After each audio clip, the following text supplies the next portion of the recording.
बाटल एकरे पहले आज जैसे कुंभ मेला में बुलावा गवा आइए कुंभ मेला में शाही स्नान VIP स्नान ऐसा स्नान कब्बो न मिला हो नागा स्नान। अरे बाप रे बाप। ये धीरेन्द्र शास्त्री क्या कहा है कि 27-28 साल का लवंडा बेचारा पर्ची निकाला था एक पर्ची घबरा दिन हम निकालब कुछ दिन में पर्चिया पहले वही निकाल देवे चाहत रहा कि काल इतना आदमी मरई वाला है जे मरी गवा बेचारे मोक्ष प्राप्त हो गया गंगा जी किनारे घबरा दिन पिछवाड़े 4 लात मारे हुई गंगा जी में देव मोक्ष। सोचने वाली बात है जो नहीं आएगा वो देशद्रोही कहलाएगा। सबसे बड़ा सारे है नहीं देशद्रोही है। अये मूल निवासियों 85 न्योता मिला रहा पहले अयोध्या जाई बदे काहे बदे के भगवान राम आवत है।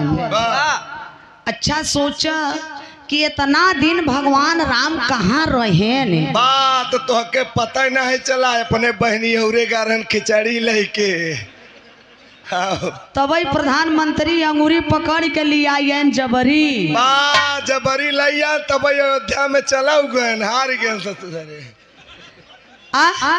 तो आए मेरे मूल निवासी आए मेरे बहुजन के लोग हमें मंदिर नहीं चाहिए हमें मंदिर नहीं चाहिए हमें स्कूल चाहिए हमें धर्म नहीं चाहिए हमें अधिकार चाहिए हमें मनुस्मृति नहीं चाहिए संविधान चाहिए हमें भाषण नहीं चाहिए हमें रोजगार चाहिए। भाषण सुनावा था हमें जरूरत के करवा कैसे भैया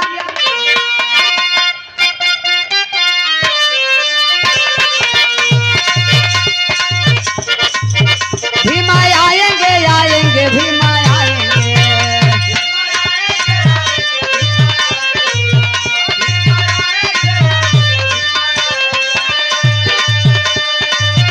भीमा आएंगे आएंगे भीमा आएंगे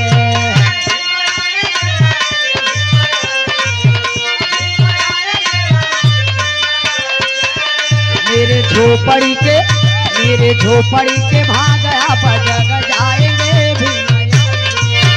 मेरे झोपड़ी के भाग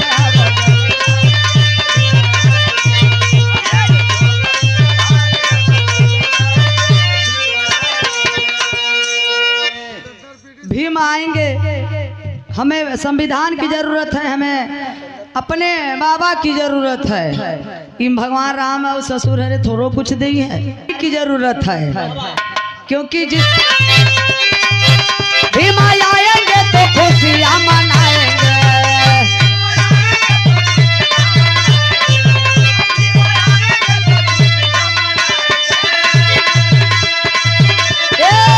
मेरे बहुजन के लोग बजग जाएंगे